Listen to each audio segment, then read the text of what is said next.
best aircraft are often the fastest.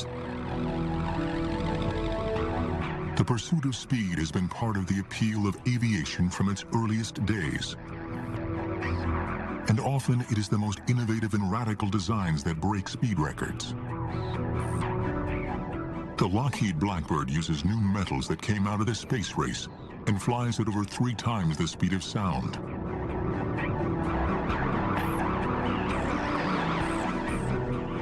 Throughout the 1930s, one company in Britain was also obsessed with speed, and it was one man's dream to use a radical material to build the fastest aircraft in the world.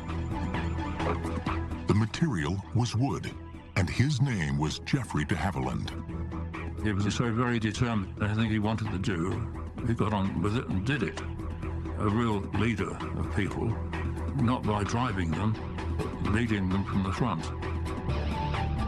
As early as the 1930s, de Havilland knew that lightweight wooden aircraft were the key to greater speeds. In 1934, his twin-engine Comet won the London to Melbourne, Australia air race.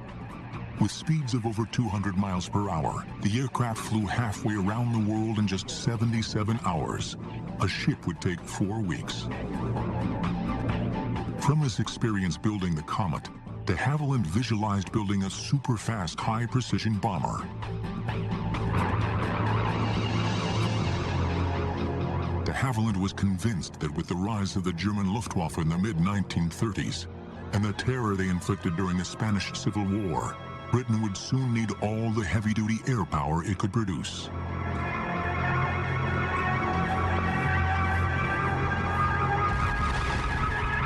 It took the British quite a while to realize that the Germans had innovative designs, monoplane fighters, but more importantly, they had medium bombers that were being developed, and they had, in effect, tested them in the Spanish Civil War from 1936 onwards. It's a huge wake-up call. At the time, the British Air Ministry believed that the future of bombing lay in huge, heavily armed conventional bombers, such as the Lancaster and Halifax. Radical new designs of lightweight aircraft were ignored. But Geoffrey de Havilland was not deterred and continued working on designs for his new bomber. His goal was to construct a cheap, easy-to-build aircraft powered by 2 Rolls-Royce Merlin engines. It would have no guns, no armor plating, could carry up to 4,000 pounds of explosive, and reach a speed of nearly 400 miles per hour, faster than any other aircraft in the world. But the most amazing concept was to build a warplane made entirely of wood. The aerodynamicists and the military men at that time ridiculed the idea, asking, how can you build a modern bomber out of wood? How would it carry bombs? And how would it protect itself? But de Havilland was prepared to answer. It wouldn't need to protect itself. Its defense would be speed. As for strength, pound for pound, timber has similar structural properties as aluminum and steel. There's a shortage in Britain in the late 1930s of metal workers, of people skilled in the new technologies of fighter airplanes, of bomber airplanes. What you did have, though, was a nation of cabinet builders, of woodworkers, of individual small craftsmen. But more importantly, you could actually mobilize all of these people to build it, and you can make it, in effect, a cottage industry. September 1939. With war breaking out in Europe, de Havilland is at last given the green light to build a prototype aircraft. Immediately, the de Havilland design team goes into overdrive. Led by Ronald Bishop, they move into a 17th century manor house called Salisbury Hall.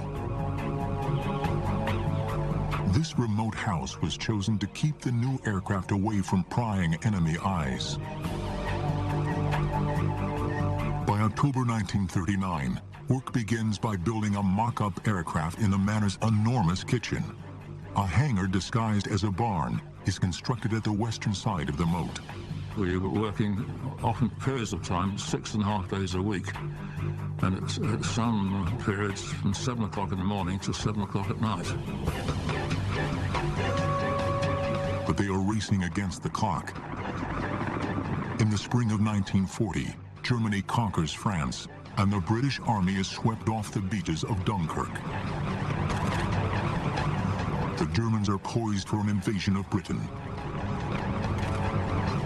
Every effort is focused on holding off the Germans, and de Havilland's wonder plane seems destined to never leave the drawing board.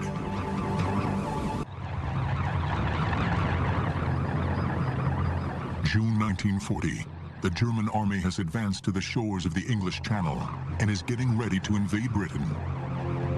In just 6 months, the Nazis have conquered Poland, Norway, Denmark, Belgium, and France.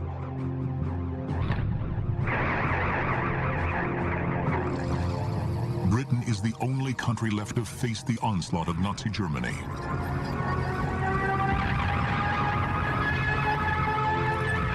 With Britain fighting for its life, priority is given to production of existing types of combat aircraft. Geoffrey de Havilland's radical new wooden bomber looks condemned to be scrapped.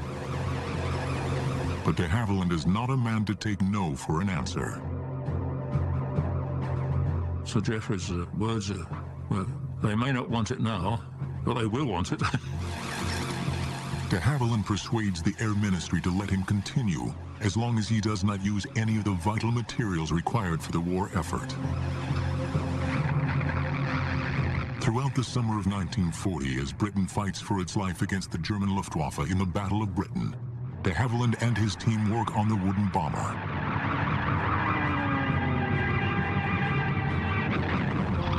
Finally, in December 1940, the aircraft is ready to be shown to the men from the ministry. It is called the Mosquito.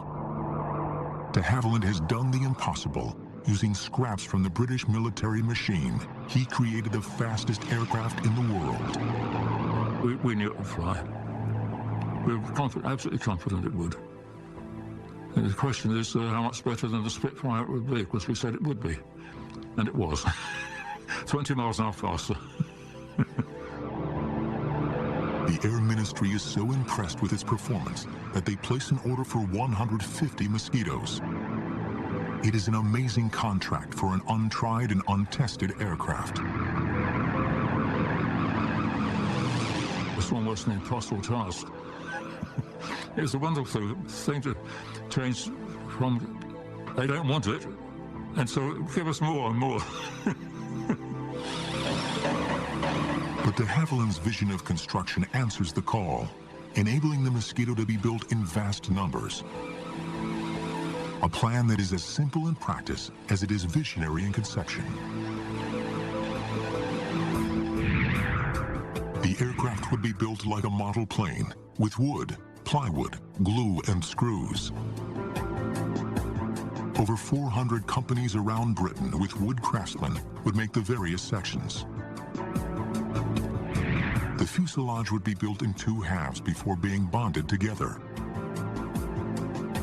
The wing would be assembled in one piece and then transported to the main factory for the final assembly. In all, over 6 tons of wood and nearly 50,000 brass screws are used in each aircraft.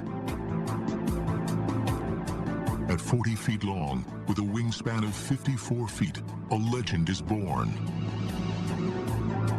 With a speed of 400 miles per hour, faster than any aircraft in the world, the Mosquito is ready to do battle. The RAF views this plane as too valuable to let just anybody fly it. Only the most experienced crews are selected. But for many of these men, the Mosquito, powered by its 2 mighty Merlin engines, is unlike anything they had ever flown before. The purr of a Merlin is something to experience. It really is. And then we taxied out and took off. There you were. You suddenly look at the altimeter. The 1 minute you're down at 1,000 feet, next minute you're up at 30,000. She would climb at 2,500 feet a minute, and that was really going some. You had to get into a jet to fly anything faster than that. If you started to mishandle her, pushing and pulling, in no time at all you would over-control, and she would be like a mosquito. She would sting you. In July 1941, the first mosquitoes to go into service are delivered as photo-reconnaissance units. It has taken just 22 months from the first drawings to delivery. Unarmed, bristling with up to 5 cameras, these aircraft are soon sweeping all over Europe, evading anti-aircraft guns and German fighters. The Germans have nowhere to hide. Nothing is safe from the mosquitoes' prying eyes. Photo reconnaissance was vital. We're talking of the days before satellites, the days when human intelligence on the ground was limited. It was difficult to get back good information. Before every single bomber command raid over enemy targets, they had to take pictures of the targets. They in fact had to report the weather as well. So the Mosquito was an ideal aeroplane for that. In fact, you could say probably it was the best aircraft for this. But it is as a bomber that the Mosquito comes into its own. During the early part of World War II, bombing was a case of hit or miss. Aircraft flying at 16,000 feet would drop their bombs in huge numbers, relying on luck, weather, and flying skill to hit their targets. But in 1942, the Mosquito bomber version changes all that. Relying solely on speed and height to outrun the enemy fighters, Mosquitoes can drop their bombs with pinpoint accuracy. Soon, Mosquitoes with their payload of 4,000 pounds are an integral part of bombing missions. But the Mosquito is even more deadly once the pilots perfect the art of fast, low-level daylight raids. We had to be under 50 feet to be under the radar. That's the whole point of low-level operations, so the Germans don't know you're coming. And then, of course, you had to go low over the target as possible, so that you took them, hopefully, by surprise. Some daylight raids were flown at such low altitudes that Mosquitoes would often come back with strange souvenirs from their mission. Many Mossie pilots come back with telephone wires draped around his tail wheel. I know I've come back with branches of trees that weren't planted in England. Mosquito squadrons were now becoming more and more daring in their attacks, none more so than the daylight raid against the Dutch Philips radio factory in Eindhoven. Intelligence discovered that the Germans were using this factory for research into radar countermeasures. It must be destroyed. December 6, 1942, 10 Mosquitoes go for their target.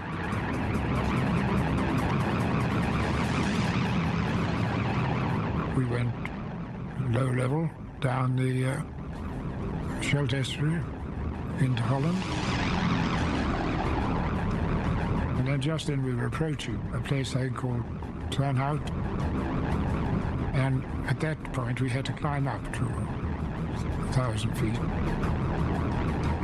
And then we turned to port, and up came the factory and went down in a screaming dive and dropped our bombs straight into it.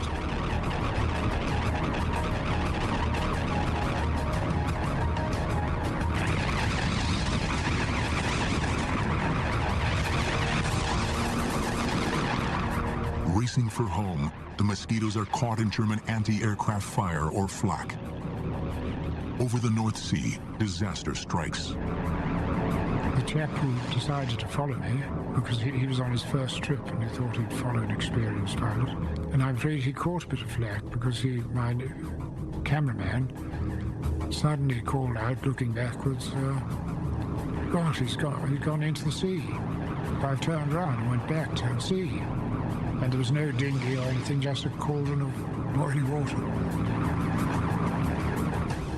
Just 6 weeks later, on January 30th, 1943, the Mosquitoes go on another audacious raid on the 10th anniversary of Hitler's coming to power. Intelligence learns that there is to be a major Nazi rally in Berlin, led by Reich propaganda minister Joseph Goebbels and Reich Marshal Hermann Goering. It will be broadcast on German radio. The opportunity is too good to miss. The goal is not to hit the rally, but to create chaos and interrupt the broadcast. 3 Mosquitoes hit Berlin at 11 a.m., interrupting Goering's broadcast. At 4 p.m., a second group hits, interrupting Goebbels. For the Allies, it is a major propaganda success. The Mosquito delivered to the Allies, particularly to the British propaganda coups, right the way through its service history, and all done by a small wooden aeroplane that the Germans have written off in their propaganda as being some sort of antique.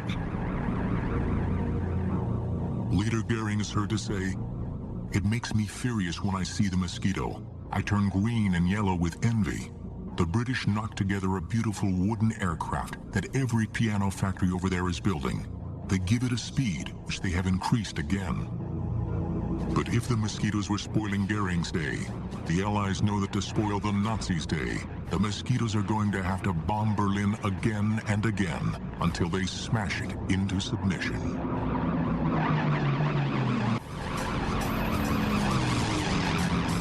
Since entering service, the wooden Mosquito has been thrown into battle with devastating results.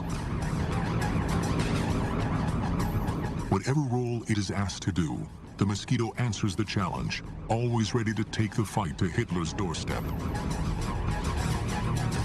By mid-1943, the Mosquito is bombing Berlin on such a regular basis that the missions are referred to as the Berlin Express. But for the Mosquito crews, nothing is ever just a routine mission.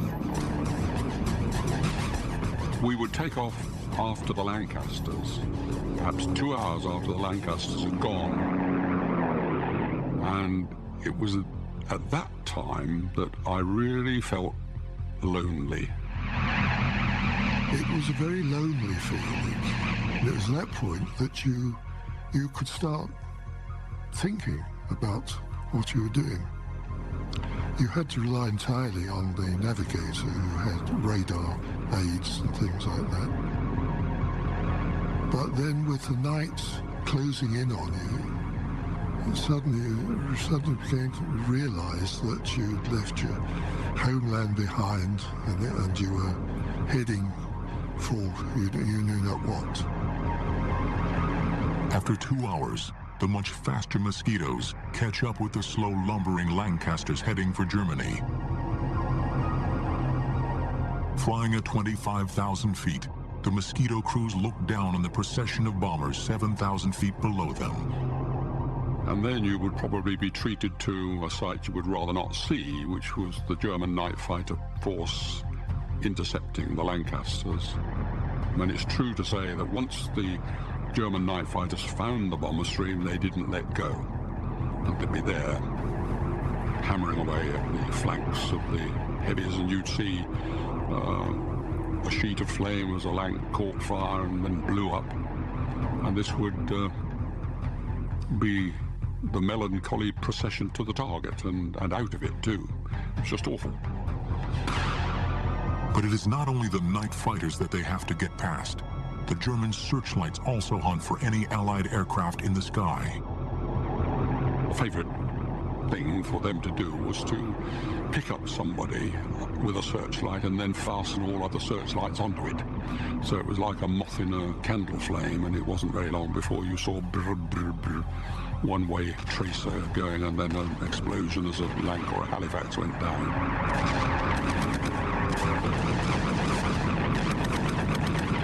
Suddenly, the most frightful glare suddenly hit the cockpit, and this blinding light, and I realized what it was, but at the same time, this bloody tracer came shooting across.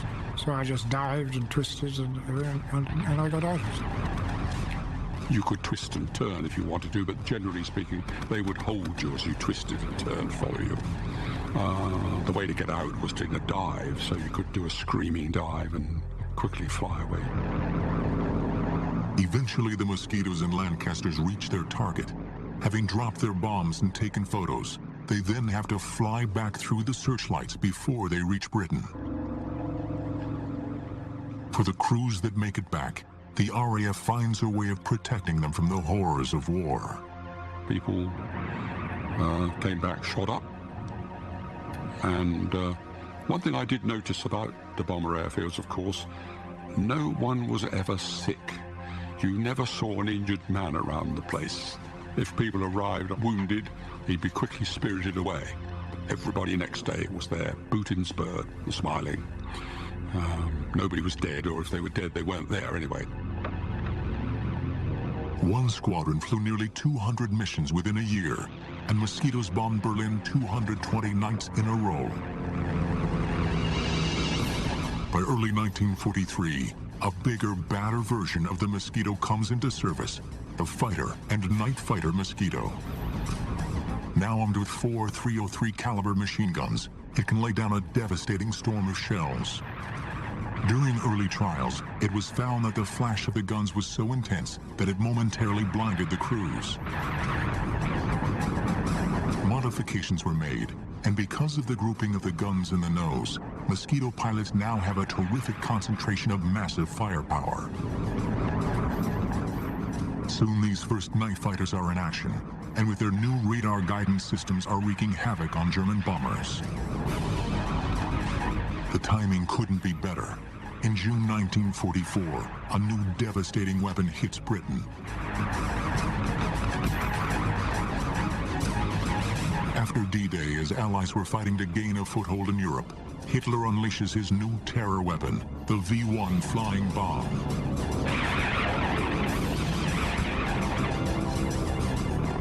Flying at nearly 400 miles per hour, equal to the Mosquito's speed, and packed with high explosive, the V-1s are aimed at London.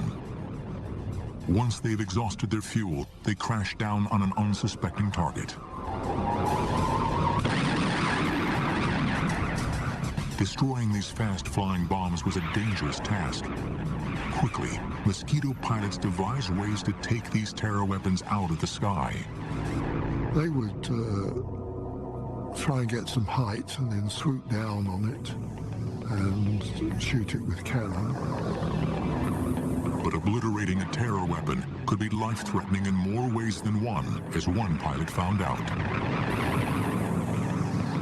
And heat squirted at it with his cannon, but he was a bit too close and it flew to bits. And a bit of it came in through the front and pierced the dinghy that Heat was sitting on. It inflated in the cockpit, so up became obviously and up towards the roof. But he was very fortunate. He always carried a dagger down his boot. I don't know if he wanted to fight his way out of Germany, perhaps. He produced the dagger, stabbed the dinghy, and down it went, and he got home. When I heard the story, I was absolutely terrified, and I always carried a knife down my own boot after that, just in case.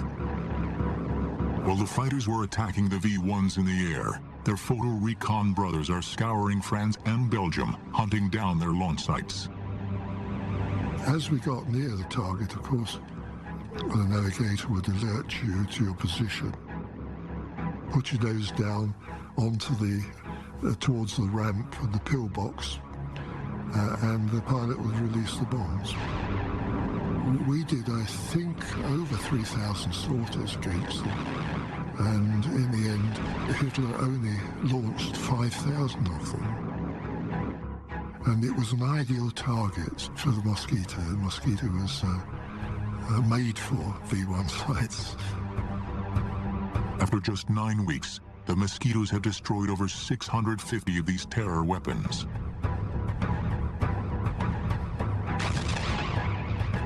But the Nazis are not beaten and are fighting as ferociously as ever. Once again, the Mosquito will go into harm's way on one of the most daring and ingenious raids of World War II.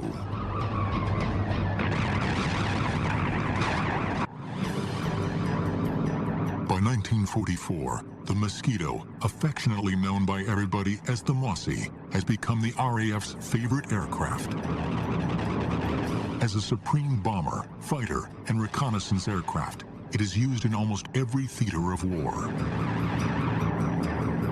From its early days, Coastal Command has used Mosquitoes as a vital weapon against harbors, shipping, and vicious German U-boat packs. But by 1944, it has a bigger sting in its tail.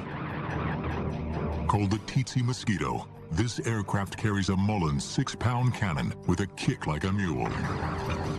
Rate of fire was about 1 every 2 seconds. You could fire it separately, and that's an automated one, 1 every 2, or you fired it yourself, carrying 24 rounds. Very formidable weapon. It was armor piercing. You should have allowed yourself a range of 1,000, 1,500 yards for the target, but not to go closer than 600 yards. The reason why you shouldn't go in less than 600 yards is because you might get a bit of shrapnel for your own gun coming off the U-boat. The aircraft also carries 8 60-pound rockets. When they unleash these terrifying weapons, it is equivalent to a broadside from a light naval cruiser. Once on target, nothing is safe from these fearsome mosquitoes. It seems that there is nothing that the mosquitoes are not called on to try. Always ingenious, the military are constantly planning different ways to use this unique wooden aircraft against the enemy. But what makes the Mosquito a legend are the daring low-altitude precision raids against the German Gestapo. It is as if the Mosquito crews had declared a personal war against the hated Nazi secret police.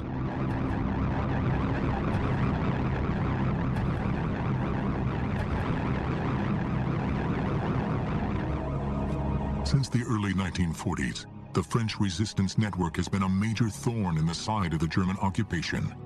Its aim was to sabotage the Nazi war effort. By 1944, hundreds of these resistance fighters are imprisoned at the notorious Amiens prison in northern France. Word reaches the Allies that on February 19th, 200 French men and women would be executed. An ingenious plan is hatched. Mosquitoes will bomb the walls surrounding the prison so that the resistance fighters can escape. It is called Operation Jericho.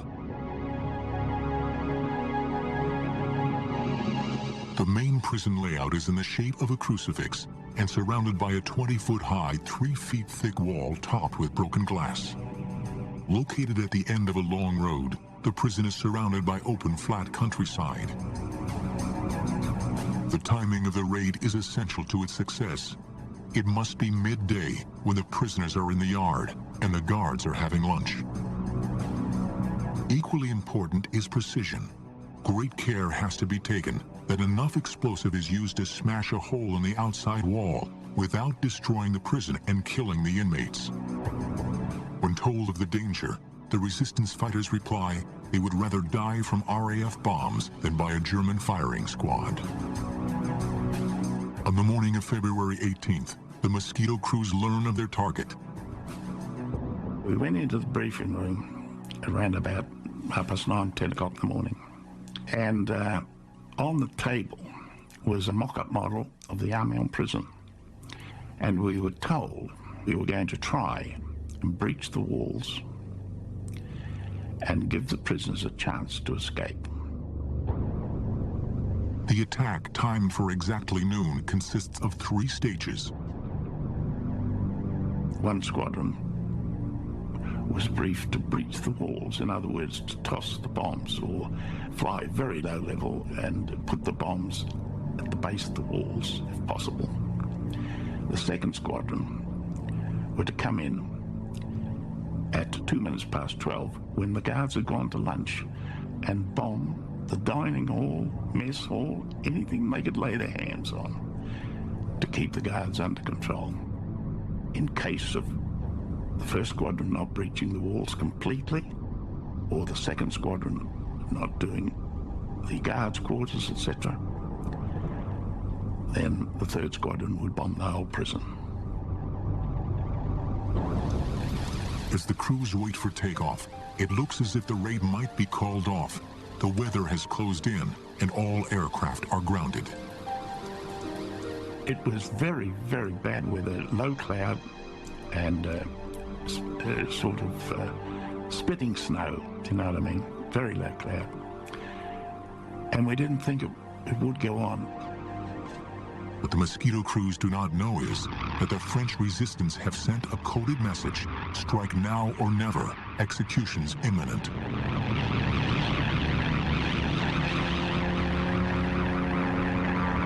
At the last possible moment, with only 2 hours before the deadline, 18 Mosquitoes armed with 500-pound bombs take off in conditions worse than most of the crews have ever encountered.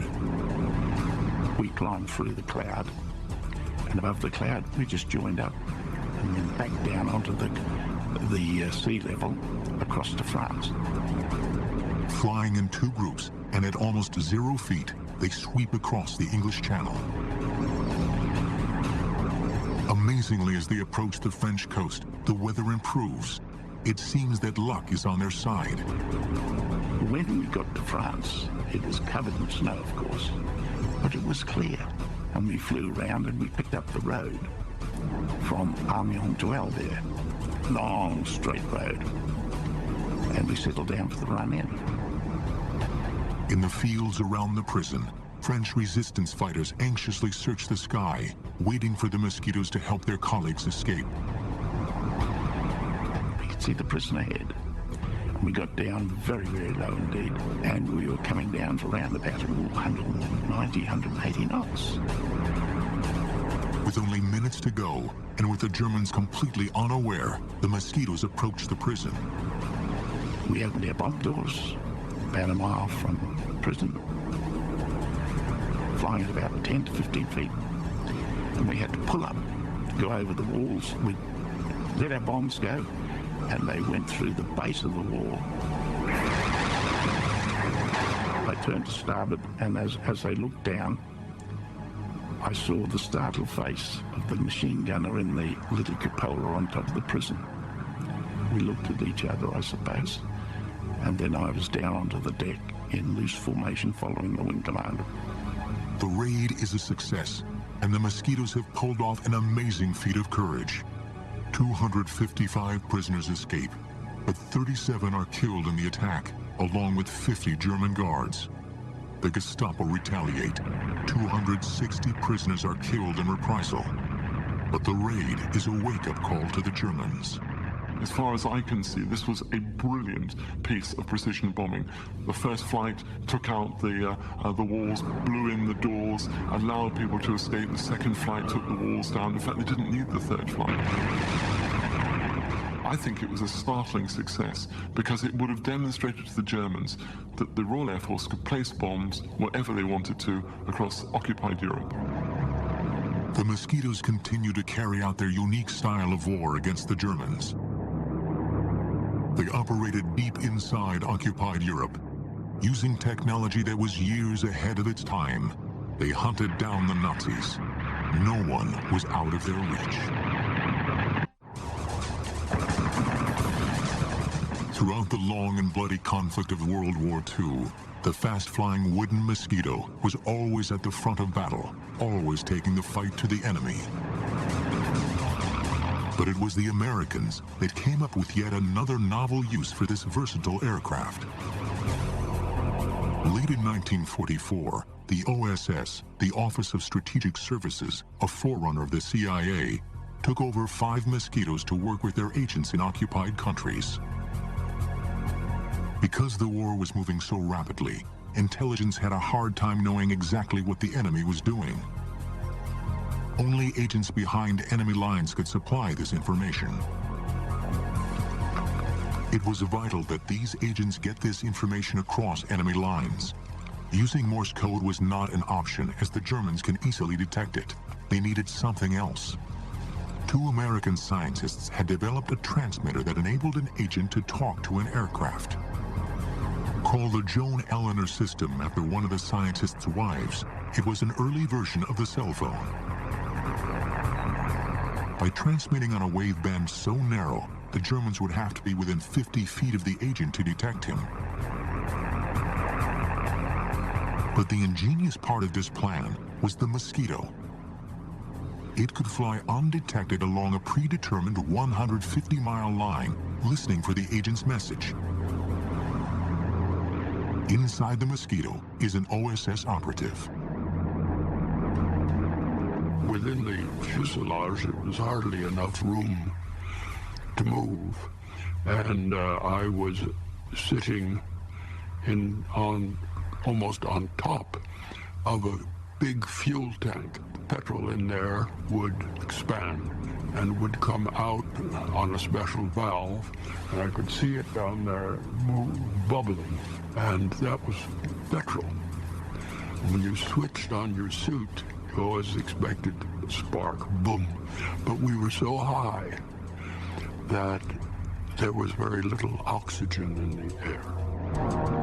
When the Mosquito reaches the area, the OSS operative can begin calling the agent.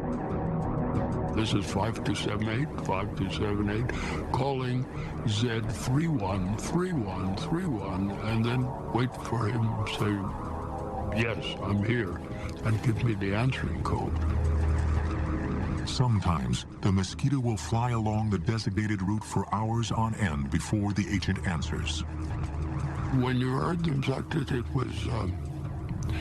was exciting. It was, look, I got him finally. Confirmed who he was, and his short messages would be such and such a unit is there, and they're going west on highway number so-and-so, and it's 2 battalions or whatever it is, and and we could get it back in 3-4 hours. But many times the agent never answers.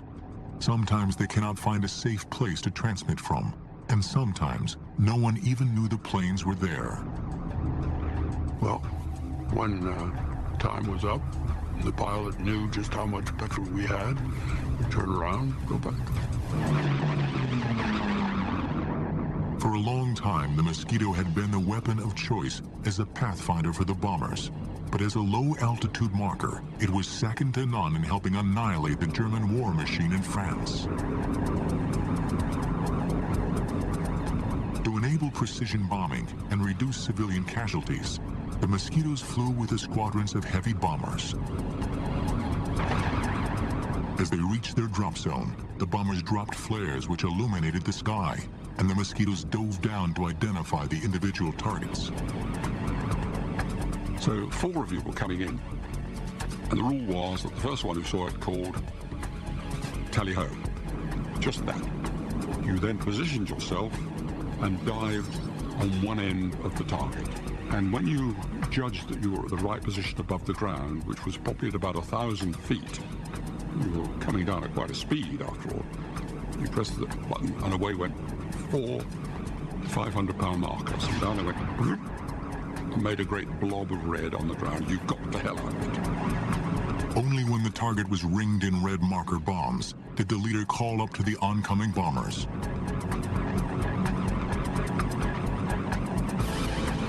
But one of the most demanding roles the Mosquito took on was to cut off enemy supplies.